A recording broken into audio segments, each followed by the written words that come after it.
आजकल के युग में जिस व्यक्ति के पास धन नहीं होता वो चाहे जितना भी बुद्धिमान हो, जितना भी ज्ञानवान हो, किसी का कितना भी हित कर ले, लेकिन वो नगण्य ही रहता है। धन होना इंसान की बहुत बड़ी विशेषता होती है। उसके अंदर आप समझ जानते ही हैं, सारे गुणों का समावेश हो जाता है। उसकी जगह जगह प्रशंसा होती है। बेशक वो किसी के लिए कुछ ना करे, लेकिन लोग उसे मान सम्मान देने में जरा भी नहीं चूकते। उसके जीवन के हर खुशियाँ, हर उसका जीवन स्तर इतना ऊंचा होता चला जाते हैं कि अच्छे अच्छे लोग उससे संबंध बनाने के लिए तरसते रहते हैं। और जब धन ना हो तो अपने ही पराये हो जाते हैं। तो हमारे जीवन में इतनी ज़्यादा धन का महत्व होता है। अब यहाँ पर धन भाव में राहु देव की विशेष कृपा दृष्टि हो रही है, और किस तरीके से हो रही है इसके बारे में जानेंगे इस वीडियो में। बने रहिए हमारे साथ इस वीडियो में। वीडियो बहुत नॉलेजेबल होने वाला है। नमस्कार दोस्तों, अगर आपके यहाँ पर 12 नंबर बना हुआ है तो ये राशिफल आपके लिए। अगर कुंडली में कहीं भी चंद्रमा के साथ 12 नंबर बना हुआ है तो भी ये राशिफल आपके लिए। कुंडली ना होने की स्थिति में आप इसे नाम राशि से देख सकते हैं। तो चलिए प्रारंभ करते हैं। तो सबसे पहले मैं आपको बता दूं कि यहाँ पर बुधादित्य राजयोग बना हुआ है। तो ये बुधादित्य राजयोग जो है आपका बहुत ही विशेष होता है। पहले बुधदेव, फिर बाद में सूर्यदेव ने यहाँ पर आगमन किया।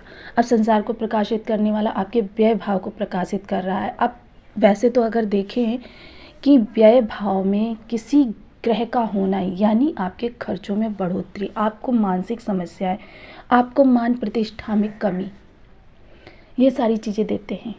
लेकिन अब आप कहेंगे ये हमें पॉजिटिव रिजल्ट क्यों देंगे? बहुत ही अच्छा आपका सवाल है। देखिए, जब व्यय भाव में कोई ग्रह बैठता है तो वो आपके व्यय भाव को ही बढ़ाएगा, क्योंकि ये त्रिक भाव है हमारा। और त्रिक भाव में जब यहाँ पर कोई ग्रह बैठता है तो आपके खर्चों में बढ़ोतरी करेगा। आपके पास संचित जो धन होगा उसे भी खर्च करवा देगा, आपके मान सम्मान में कमी देगा, आपके बनते हुए कार्यों को बिगाड़ देगा। किंतु यहाँ दो कारण हो रहे हैं। एक तो क्या है कि यहाँ पर जब ये ग्रह बैठेंगे तो जब भी कोई ग्रह किसी भी भाव में गोचर करता है, प्रवेश करता है, तो वहाँ पर 5 अवस्थाओं का भोग करता है, 4 नक्षत्रों का भोग करता है। दूसरा क्या है, वहीं पर गुरु से तृतीय एकादश का संबंध लाभ भाव में परिवर्तित हो गया। अब सोच लीजिए, जो लोग विदेश में रहते हैं उनके लिए बहुत ही सुंदर योग बना। यानी आपका कार्य क्षेत्र किसी भी तरीके से अगर विदेशों से संबंध रखता है थोड़ा सा भी, तो आपके वारे न्यारे होने वाले हैं इस दौरान। अब यहाँ पर एक तो ये हो गया। दूसरा क्या है, राहु देव, मैंने कहा ना 4 नक्षत्रों का भोग करते हैं। तो यहाँ पर जब ग्रह आएंगे तो 4 नक्षत्रों का भोग करेंगे। सबसे पहला नक्षत्र है सतभिषा नक्षत्र, दूसरा नक्षत्र है धनिष्ठा, 2 और 2 कुंभ के नक्षत्र हैं। तो जब सतभिषा नक्षत्र में ये ग्रह गोचर करेंगे उस समय आपके धन लाभ के सोर्स बहुत अच्छे बनेंगे। आपके जीवन में खुशियों का आगमन होगा।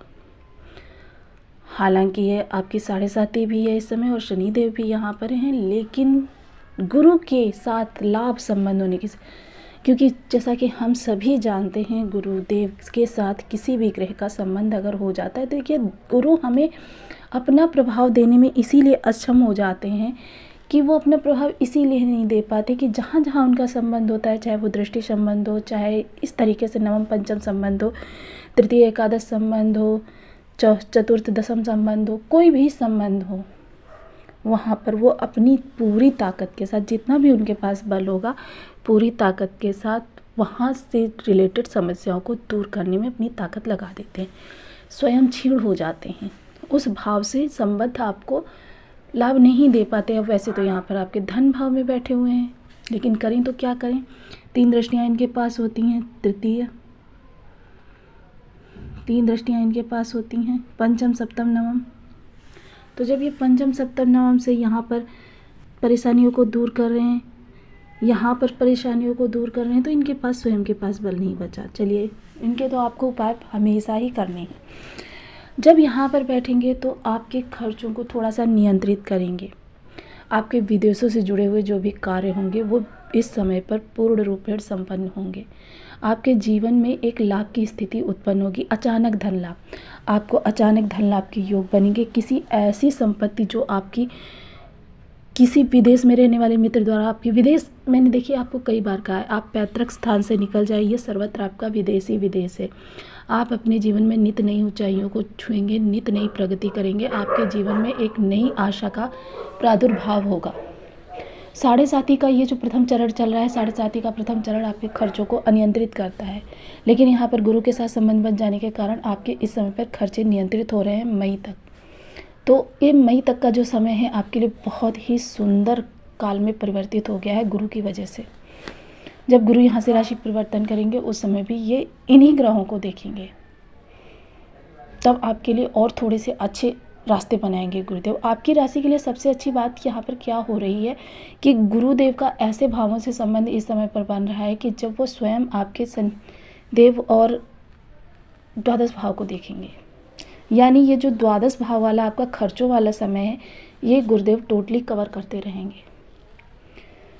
अब यहाँ से संबंध बनाएंगे देखिए षष्ठ भाव से, तो षष्ठ भाव से जब संबंध बनाएंगे शत्रु आप पर हावी होने का प्रयास करेंगे, लेकिन इस समय पर हावी हो नहीं पाएंगे।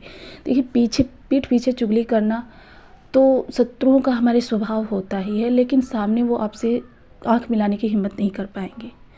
यहाँ पर आपको भी थोड़ा सा अहंकार, क्योंकि देखिए जब सूर्यदेव होते हैं राजसत्ता के कारक हैं, तो सूर्यदेव जब यहाँ पर होते हैं तो आपके जीवन में एक अहंकार का पुट दे देते हैं, ईगो दे देते हैं। सेल्फ रिस्पेक्ट के नाम पर आप कभी कभी इतना ज़्यादा ओवर रिएक्ट कर जाते हैं कि विवाद को मामला पकड़ते देर नहीं लगती, तूल पकड़ लेता है विवाद। और विवाद को अगर इस समय पर आपने बढ़ाया तो आपके लिए स्थिति अनियंत्रित हो सकती है। आपको इस समय पर कोई विवाद बढ़ाना नहीं है। देखिए कोर्ट के घर से आपके शत्रुता के घर को देख रहे हैं, तो आपको बिल्कुल भी इस समय पर विवाद बढ़ाना नहीं। हाँ, पुराने जो विवाद हैं वो इस समय पर आप सॉल्व कर सकते हैं, थोड़ा सा एक कदम आगे बढ़कर प्यार से समझाने की कोशिश कीजिए, वो सॉल्व हो जाएंगे। स्टूडेंट्स के लिए बहुत अच्छा समय है। वो अगर किसी कंपटीशन में बैठने की तैयारी कर रहे हैं तो यह उनका मन को बिल्कुल, देखिए आत्मविश्वास के कारक होते हैं, आत्मशक्ति के कारक होते हैं सूर्यदेव। तो इस समय पर आपके अंदर एक अलग गजब का आत्मविश्वास देखा जाएगा। आप एकदम से अपने कार्य के प्रति बिल्कुल फोकस्ड रहेंगे। आपके मन को जो डाइवर्ट कर रहे थे तो इस समय पर वो मन डाइवर्ट नहीं होगा। आप एकाग्रचित्त होकर अपनी पढ़ाई कर सकते हैं। थोड़ा सा आपको हेल्थ रिलेटेड प्रॉब्लम्स आएंगी, आपको हेल्थ रिलेटेड प्रॉब्लम्स पर अपना ध्यान देना है। आपको ये इशू जो हैं आपके हेल्थ रिलेटेड, इनको दूर करना है। आपको अपने जीवन में एक नई आशा लेकर आनी है। एक नई आशा की किरण आपके जीवन में जो आई है उसका भरपूर सदुपयोग करना है। देखिए मैंने हमेशा आपको बताया कि ज्योतिष इसी चीज़ का नाम है कि आप अपने जीवन में नित नई प्रगतियों को छुएं, लेकिन नित नई प्रगतियों को छूने के पहले अगर हम ज्योतिष के द्वारा जान लेते हैं कि कौन सा समय हमारे लिए अनुकूल है, कौन सा समय हमारे लिए प्रतिकूल है, तो वहाँ पर हमें परेशानियाँ नहीं होती और हम सही कदम उठाते हैं। सही समय पर लिया गया सही फैसला आपको ऊंचाई की ओर ले जाता है। तो अब इस समय पर आपके जो योग बने हुए हैं वो आपको बहुत ही ध्यान से इनका समावेश करना है, इनका सदुपयोग करना है। तो आपको इस समय पर राहु देव के उपाय करने चाहिए, क्योंकि राहु देव जो हैं अचानक के कारक होते हैं। अब राहु देव को अपने फेवर में करने के लिए आपको क्या करना है, काले तिल लेने हैं एक मुट्ठी में और अपने ऊपर से 7 बार एंटी क्लॉकवाइज उतारकर जल प्रवाह कर देना है। ऐसा प्रत्येक शनिवार करना है। और अगर आप ये नहीं करना चाहते हैं तो राहु देव के बीज मंत्र का जाप करें। राहु देव का बीज मंत्र वही है, ओम राम राहवे नमः। शनिवार को तिल के तेल का दीपक अपनी घर के मुख्य द्वार पर जलाएं। इससे आपके तीनों ग्रह कंट्रोल होंगे, शनि राहु केतु। मंदिर में भी इसे जला सकते हैं, पीपल के पेड़ पर भी जला सकते हैं। मंदिर शनिदेव जी का होना चाहिए। तो आपको वीडियो कैसी लगी मुझे कमेंट बॉक्स में ज़रूर बताएं। चैनल पर न्यू है तो प्लीज़ वीडियो को लाइक शेयर, चैनल को सब्सक्राइब करना बिल्कुल ना भूलें। मिलती हूँ नेक्स्ट वीडियो में, तब तक के लिए नमस्कार। अपना ध्यान रखें, स्वस्थ रहें, मस्त रहें।